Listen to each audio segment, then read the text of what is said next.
Hello everyone, good morning. एक बार फिर से आप सभी का क्रेजी जी के ट्रिक के डेली करंट अफेयर की सीरीज में स्वागत है। आइए शुरू करते हैं आज के सेशन को।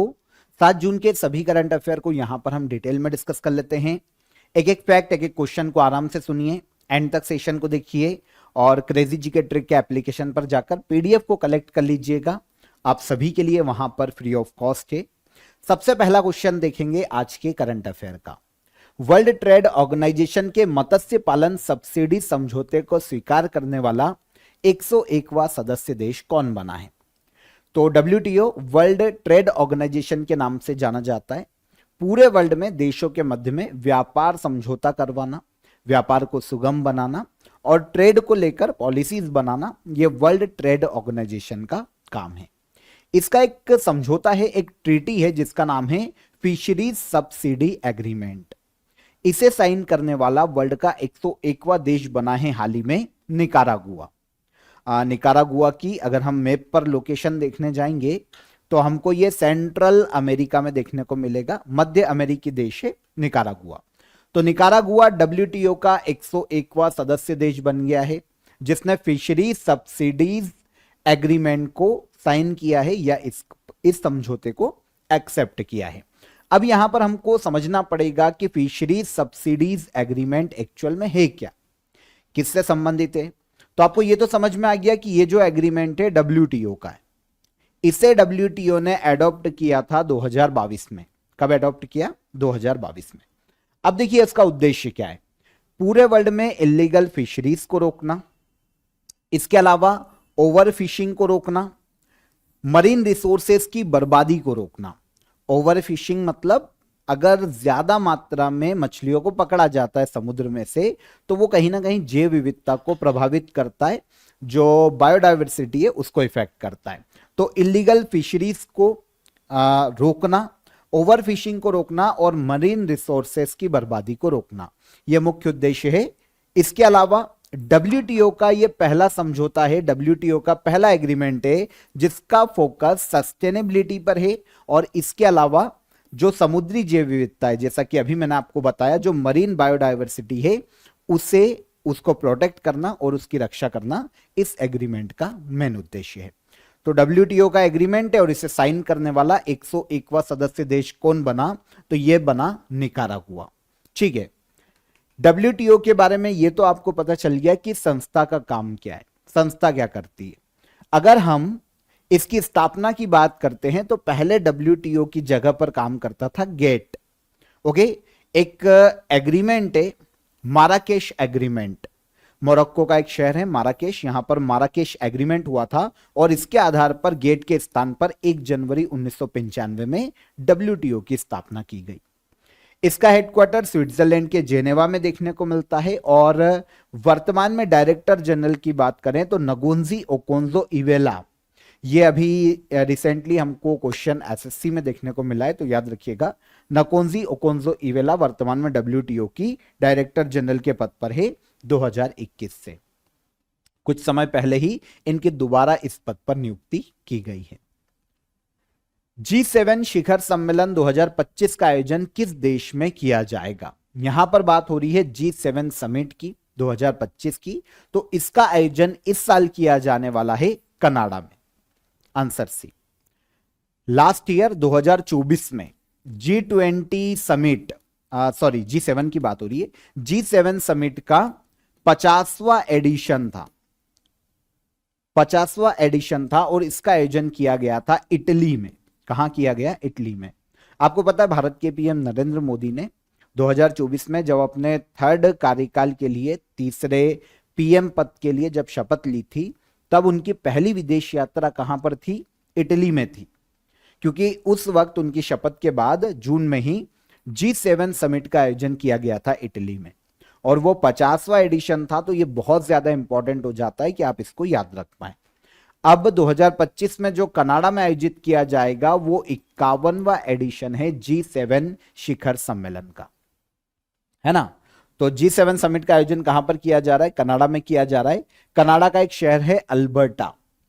यहां पर 15 से लेकर 17 जून 2025 तक G7 की समिट आयोजित की जाएगी। 51वां एडिशन और लास्ट ईयर इटली में हुआ था। G7 ग्रुप की बात कर लें तो वर्ल्ड की 7 जो विकासशील और विकसित इकोनॉमी है उन देशों का ये एक संगठन है। वैसे ऑलमोस्ट विकसित इकोनॉमी ही इनमें शामिल है, सबसे ज्यादा जो विकसित देश है उनका एक संगठन है। दुनिया की 40% जीडीपी को G7 कंट्रीज कवर करती है और इसके अलावा वर्ल्ड की 10% पॉपुलेशन G7 देशों में निवास करती है। तो ये 7 विकसित इकोनॉमी वाले देशों का समूह है G7 के नाम से। इसका फॉर्मेशन अगर हम देखने जाते हैं, स्थापना देखने जाते हैं, तो वैसे तो 1973 में स्थापना हो चुकी थी, लेकिन क्योंकि पहली समिट 1975 में हुई तो यहीं से ऑफिशियली स्थापना मानी जाती है G7 की। 7 देश कौन से हैं? USA, Canada, France, Germany, Italy, Japan और यूके, सारी विकसित अर्थव्यवस्थाएं। अब पहली समिट कहां हुई थी? 1975 में G7 की पहली समिट का आयोजन किया गया था फ्रांस में। पहली समिट याद रखिए, लास्ट ईयर 50वीं समिट इटली में हुई, वो याद रखिए, और अभी जो आयोजित की जाएगी कनाडा में आयोजित की जाएगी। अभी ये सुर्खियों में इसलिए है क्योंकि हर साल पिछले काफी सालों से इंडिया को गेस्ट के तौर पर बुलाया जा रहा है। हालांकि इंडिया G7 का मेंबर नहीं है, लेकिन गेस्ट के तौर पर, क्योंकि इंडिया उभरती हुई इकोनॉमी वाला देश है, तो गेस्ट के तौर पर बुलाया जा रहा है। लेकिन इस साल का इंडिया को इन्वाइट नहीं किया गया है।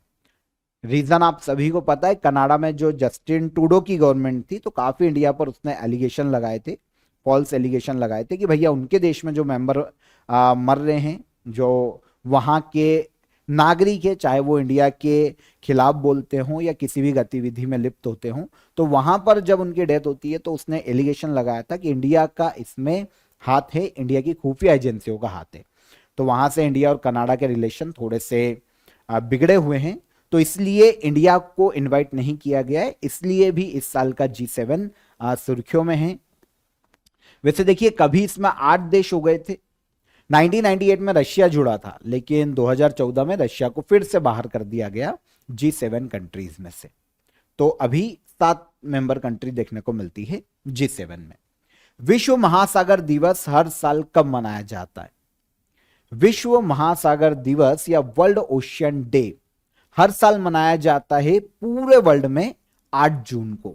कब मनाया जाता है? 8 जून को, वर्ल्ड ओशियन डे के रूप में। उद्देश्य साफ है, ओशियन या जो मरीन इकोसिस्टम है उसे प्रोटेक्ट करना, उसके महत्व के बारे में लोगों को अवेयर करना, पूरे वर्ल्ड में जो गवर्नमेंट है अलग अलग देशों की उन्हें अवेयर करना। जितनी भी वर्ल्ड में गवर्नमेंट काम करती है वो कोशिश करे कि मरीन इकोसिस्टम को हार्म ना हो, ऐसे उद्योगों को परमिशन ना दे, लाइसेंस ना दे जो कि हार्म करते हों मरीन इकोसिस्टम को, और ऐसी पॉलिसीज बनाएं कि हम पूरे वर्ल्ड में मरीन इकोसिस्टम को सेव कर सके, उन्हें सुरक्षित कर सके। क्योंकि हमने पहले क्वेश्चन में भी यही चीज देखी थी, मरीन इकोसिस्टम जरूरी होता है, जो समुद्री पारिस्थितिकी तंत्र है उसे संरक्षित किया जाना जरूरी है। तो 8 जून को मनाया जाता है वर्ल्ड ओशियन डे। आंसर ले लिया है कि हमने, 8 जून को यह मनाया जाता है। आंसर हो जाएगा आंसर सी।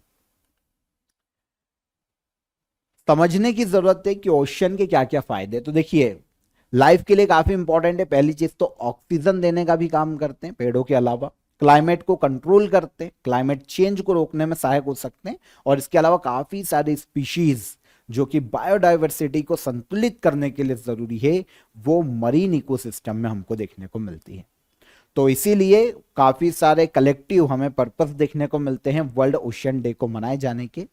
2025 में वंडर सस्टेनिंग व्हाट सस्टेन अस, इस डे को थीम रखी गई है 2025 की। आपको पता है सबसे पहली बार वर्ल्ड ओशियन डे मनाया गया था 2008 में। 2008 में इसे मान्यता दी गई थी। अच्छा, आपको पता है जलवायु परिवर्तन पर जो सबसे पहला सम्मेलन आज तक आयोजित किया गया है, वो सबसे बड़ा सम्मेलन जलवायु परिवर्तन पर, वो रियो समिट के नाम से जाना जाता है। पहली बार 1992 में United nation conference on environment and development ये एक समिट आयोजित करता है रियो डी जेनेरियो में, ब्राजील में, और इसे ही पृथ्वी सम्मेलन या अर्थ समिट के नाम से जाना जाता है। अर्थ समिट में भी जो एजेंडा उस वक्त साइन किए गए थे वो कहीं ना कहीं मरीन इकोसिस्टम को सुरक्षित करने के लिए अपनाए गए थे। एजेंडा 21 एक अर्थ समिट में अपनाया गया था। एक ऐसा एक्शन प्लान है कि वर्ल्ड की सारी जो कंट्रीज है वो इन्वायरमेंट को बचाते हुए कैसे विकास कर सकती है, इसके बारे में एजेंडा 21 में बताया गया था। और एक रियो डिक्लेरेशन भी है जिसमें 27 प्रिंसिपल्स को उस वक्त तय किया गया था जो कि इन्वायरमेंट और मरीन इकोसिस्टम की रक्षा से संबंधित थे। इन्वायरमेंट को डैमेज किए बिना कैसे डेवलप किया जा सकता है, यही रियो डिक्लेरेशन में बताया गया था। तो ये अर्थ समिट है जिसे पृथ्वी सम्मेलन कहा जाता है। कहां पर हुई थी? ब्राजील के रियो डी जेनेरियो में। कब? 1992 में। जलवायु परिवर्तन पर अब तक का सबसे बड़ा सम्मेलन माना जाता है। ओके, यहां पर ये क्लियर हो जाता है। क्वेश्चन हमारा वर्ल्ड ओशियन डे से था, तो हमें यह पता होना चाहिए 8 जून को मनाया जाता है वर्ल्ड ओशियन डे पूरे वर्ल्ड में। आगे बढ़ने से पहले आप सभी को ऑफर ऑफ द डे बता देता हूं। देखिए, एसएससी सीजीएल का एग्जाम आने वाला है आप सभी का। जुलाई एंड में या अगस्त तक आपको एग्जाम कंडक्ट करवाई जाएगी एसएससी सीजीएल की। तो आप सभी के लिए 100 आवर जीएस आप ज्वाइन कर सकते हैं। देखिए, वैसे तो सभी एग्जाम के लिए ये मैं आपको काफी बार बता चुका हूं, जहां पर भी जीएस का पोर्शन पूछा जाता है आपको एग्जाम में, चाहे स्टेट की एग्जाम हो, सेंट्रल की एग्जाम हो, सभी में आपको जीएस के क्वेश्चन देखने को मिलेंगे।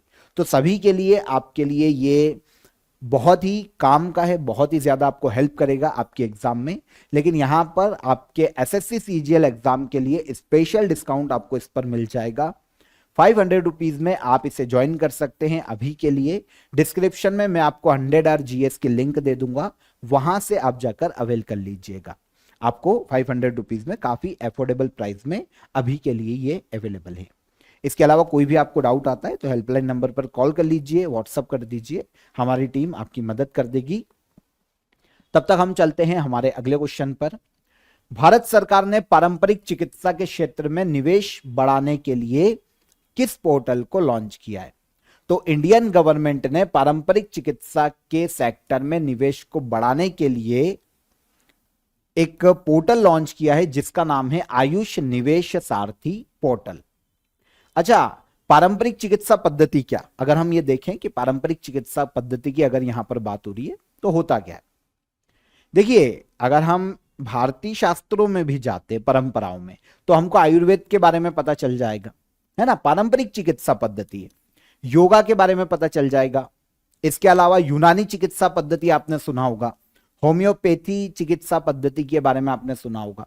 तो ये सारी की सारी आयुष चिकित्सा पद्धति कहलाती है जो कि पारंपरिक चिकित्सा पद्धति है। तो भारत में जो मिनिस्ट्री ऑफ आयुष है जो कि इन सभी चिकित्सा पद्धति को बढ़ाने के लिए काम करता है, उसने एक पोर्टल लॉन्च किया है, आयुष निवेश सारथी पोर्टल। इस मिनिस्ट्री ने लॉन्च किया। क्या है?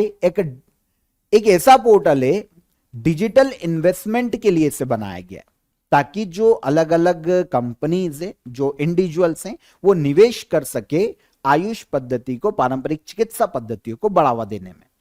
इंडियन गवर्नमेंट ने ट्रेडिशनल मेडिसिन के क्षेत्र में इन्वेस्टमेंट बढ़ाने के लिए इसे लॉन्च किया है। और एफडीआई के माध्यम से कोई भी आयुष सेक्टर में इन चिकित्सा पद्धतियों में इन्वेस्ट कर सकता है। प्राइवेट भागीदारी को बढ़ावा दिया जाएगा। कोई भी इंडिविजुअल, कोई भी कंपनी प्राइवेट, वो एंटरप्रेन्योर को बढ़ावा देने के लिए इस सेक्टर में जो भी काम कर रहे हैं उनको बढ़ावा देने के लिए फंडिंग कर सकती है, पैसा दे सकती है।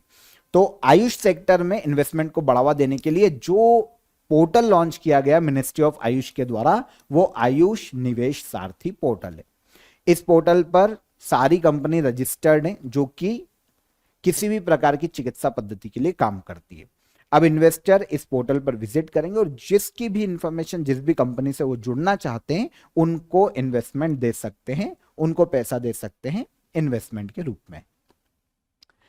2014 से 2020 के बीच में भारत में जो आयुष इंडस्ट्री है उसमें 17% की ग्रोथ हुई है, जो पारंपरिक चिकित्सा पद्धति है उसमें। नेचुरल हेल्थ में एंटरप्रेन्योरशिप को बढ़ावा देने के लिए मिनिस्ट्री ऑफ आयुष लगातार काम करता है। पोर्टल भी लॉन्च कर दिया है। आपको पता है इंडिया में मिनिस्ट्री ऑफ आयुष शुरू से नहीं है, बल्कि 2014 में इसे बनाया गया था ताकि इन चिकित्सा पद्धतियों को, पारंपरिक चिकित्सा पद्धतियों को बढ़ावा दिया जा सके। तो ये लगातार काम भी कर रहा है। अब पोर्टल भी लॉन्च कर दिया। इसके वर्तमान में मिनिस्टर हैं प्रताप राव गणपत राव जाधव, इस मिनिस्ट्री के वर्तमान में मंत्री हैं। तो समझ में आ गया आपको आयुष चिकित्सा पद्धति या पारंपरिक चिकित्सा पद्धति में कौन कौन आता है, इन सभी को इंक्लूड किया जाता है। ग्रेटर फ्लेमिंगो सेंचुरी हाल ही में किस राज्य में स्थापित किया गया है? ग्रेटर फ्लेमिंगो सेंचुरी स्थापित की जा रही है भारत के तमिलनाडु राज्य में। Answer C. अभी केवल अनाउंस की गई है, जो वर्ल्ड एनवायरमेंट डे मनाया गया है ना, उस दिन इसे अनाउंस किया गया था। तमिलनाडु गवर्नमेंट ने इसे अनाउंस किया है, काम चल रहा है। ग्रेटर फ्लेमिंगो सेंचुरी बनाई जाएगी तमिलनाडु राज्य में, तमिलनाडु के धनुषकोडी नाम के प्लेस पर। देखिए, अगर इस सेंचुरी की बात करें तो 524 हेक्टेयर क्षेत्र में यह फैली होगी। Gulf of Mannar biospheres reserve के अंतर्गत इसकी स्थापना की जाएगी। काफी सारे स्पीशीज यहां पर, जो प्रवासी पक्षी है ना, उनका एक स्थल है जहां पर प्रवासी पक्षी आते हैं हर साल। तो जिस एरिया में gulf of Mannar biospheres reserve में, तमिलनाडु के कोस्टल एरिया पे, जहां पर भी ये प्रवासी पक्षी आते हैं, वहां पर बनाया जा रहा है ग्रेटर फ्लेमिंगो सेंचुरी। वैसे सारे प्रवासी पक्षियों को यहां पर संरक्षित किया जाएगा, लेकिन स्पेशली ग्रेटर फ्लेमिंगो पक्षी के नाम पर इसका नाम रखा गया है। फ्लेमिंगो परिवार की सबसे बड़ी प्रजाति है ग्रेटर फ्लेमिंगो। यहां पर इमेज देखिए आप इसकी। एशिया में तो देखने को मिलते ही हैं, इसके अलावा अफ्रीका और यूरोप से भी, स्पेशली यूरोप के ठंडे क्षेत्रों से ये तमिलनाडु के तटों पर आते हैं। तो इनका संरक्षण किया जाएगा। IUCN की जो रेड डेटा बुक है उसमें लीस्ट कंसर्न की श्रेणी में, कम से कम चिंताजनक की श्रेणी में शामिल किया जाता है ग्रेटर फ्लेमिंगो को। इसी के नाम पर ग्रेटर फ्लेमिंगो सेंचुरी है तमिलनाडु राज्य में। और किस बायोस्फीयर्स रिजर्व के एरिया में देखने को मिलेगी? तो gulf of Mannar biospheres reserve. Tamil Nadu के कोस्टल एरिया में, समुद्री क्षेत्र और तमिलनाडु का कोस्टल एरिया मिलाकर यह साउथ ईस्टर्न तट पर देखने को मिलता है। 4223 प्रजातियां पाई जाती है यहां पर पक्षियों की, है ना, इस बायोस्फीयर्स रिजर्व में। और इसके अंदर ही gulf of Mannar marine national park है भारत के तमिलनाडु राज्य में। 24 छोटे छोटे द्वीपों से मिलकर gulf of Mannar marine national park बनाया गया है। तमिलनाडु में है, इतना याद कर लो, काम हो जाएगा। ठीक है, 1986 में यह तमिलनाडु का नेशनल पार्क बना था। वेस्ट पिकर एनुमरेशन ऐप, जिसे नमस्ते योजना के तहत लॉन्च किया गया, किस मंत्रालय के द्वारा शुरू किया गया है? तो वेस्ट पिकर एनुमरेशन ऐप, इसे लॉन्च करने का श्रेय दिया जाता है ministry of social justice and empowerment को, सामाजिक न्याय और आधिकारिक मंत्रालय। अच्छा, उद्देश्य क्या है एप्लीकेशन का? तो देखिए, जो वेस्ट पिकर है ना, वेस्ट पिकर मतलब जो कचरा उठाते हैं या कूड़ा उठाते हैं, वो है वेस्ट पिकर। तो इनके संरक्षण के लिए नमस्ते योजना सेंट्रल गवर्नमेंट की योजना है, और अब इसी के तहत जो पोर्टल या एप्लीकेशन लॉन्च किया गया है उसको नाम दिया गया वेस्ट पिकर एन्यूमरेशन ऐप। तो इस एप्लीकेशन पर ऐसे जितने भी लोग हैं जो कि वेस्ट पिकर के रूप में काम करते हैं, कचरा उठाने का, कूड़ा उठाने का जिनका काम है, उन्हें रजिस्टर्ड किया जाएगा ताकि उन्हें सरकारी सेवाओं का लाभ दिया जा सके, सोशल सिक्योरिटी दी जा सके, है ना। इसके अलावा अर्बन वेस्ट मैनेजमेंट सिस्टम में उन सभी को शामिल किया जा पाएगा जो कि एप्लीकेशन पर रजिस्टर्ड है। क्योंकि अभी जितने भी वेस्ट पिकर है ना, अधिकतर असंगठित क्षेत्रों में काम करते हैं, जिनके बारे में गवर्नमेंट के पास डेटा नहीं है, तो उनका उत्थान करना बहुत मुश्किल है। तो अब पर्टिकुलर जो पोर्टल लाया गया वेस्ट पिकर एप्लीकेशन जो लाया गया है, उसके आधार पर 2.5 लाख वेस्ट पिकर्स की पहचान की जाएगी, उन्हें प्रोफाइल बनाई जाएगी, उनको मॉनिटर किया जाएगा, सभी वर्कर्स को आईडी दी जाएगी, आयुष्मान योजना का लाभ दिया जाएगा, सभी का इंश्योरेंस किया जाएगा, और उन्हें स्किल डेवलपमेंट ट्रेनिंग भी दी जाएगी ताकि उन्हें समाज की मुख्य धारा से जोड़ा जा सके, उनका विकास किया जा सके और उनको स्किल सिखाई जा सके अलग अलग। तो यह एप्लीकेशन का मुख्य उद्देश्य है, और एप्लीकेशन लॉन्च किया गया नमस्ते स्कीम के तहत। अगर हम स्कीम की बात करते हैं तो केंद्र सरकार की स्कीम है जो कि जुलाई 2023 में लॉन्च की गई थी, और इस स्कीम के तहत भारत में जो सीवर वर्कर हैं, सीवर्स का क्लीनिंग का काम करते हैं, सेप्टिक टैंक की क्लीनिंग का काम करते हैं, वेस्ट पिकर है, इन्हें रिस्पेक्ट देना, उनकी सेफ्टी के लिए काम करना नमस्ते योजना का मुख्य उद्देश्य है भारत में। और इसके अलावा जो हाथों से सफाई की जाती है सीवर की या सेफ्टी टैंक की, उसको खत्म करना पूरी तरीके से। तो यह है नमस्ते योजना का मुख्य उद्देश्य। तो स्कीम भी पता चल गई और इसी के तहत आपको एप्लीकेशन भी पता चल गया। तो दोनों को याद रखिएगा, दोनों इंपॉर्टेंट है हमारे लिए। डेटॉल ने अपना ब्रांड एम्बेसडर किसे बनाया है?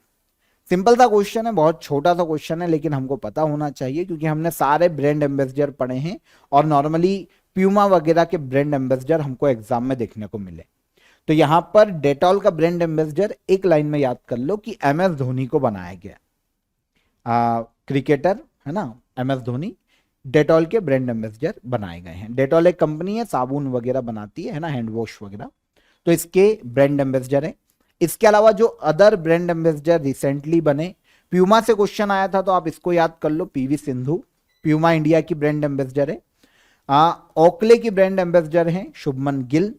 इसके अलावा जो कर्नाटक राज्य का फॉरेस्ट डिपार्टमेंट है और वहां का जो वाइल्ड लाइफ कंजर्वेशन है, उसके एम्बेसडर हैं अनिल कुंबले। और नीरज चोपड़ा को ऑडी इंडिया का ब्रांड एम्बेसडर बनाया गया है। तो इन सबको याद कर लेना। 2025 महिला एशिया कप हॉकी टूर्नामेंट का आयोजन कहां किया जाएगा? 2025 महिला एशिया कप हॉकी टूर्नामेंट, इसका आयोजन किया जाएगा चीन के हांगझोउ में। कब से कब तक? तो चीन के हांगझोउ में 5 से लेकर 17 सितंबर तक आयोजित की जाएगी women's hockey Asia cup. Asia के देशों के मध्य में हॉकी कंपटीशन है विमेन्स हॉकी एशिया कप के नाम से। और इस साल ये 11वां एडिशन है इसका। लास्ट बार 2022 में इसका एडिशन आयोजित किया गया था, सॉरी इसके पहले 2025 में अब जो आयोजित किया जा रहा है, इसके पहले जो लास्ट एडिशन है 2022 में ओमान के मस्कट में आयोजित किया गया था।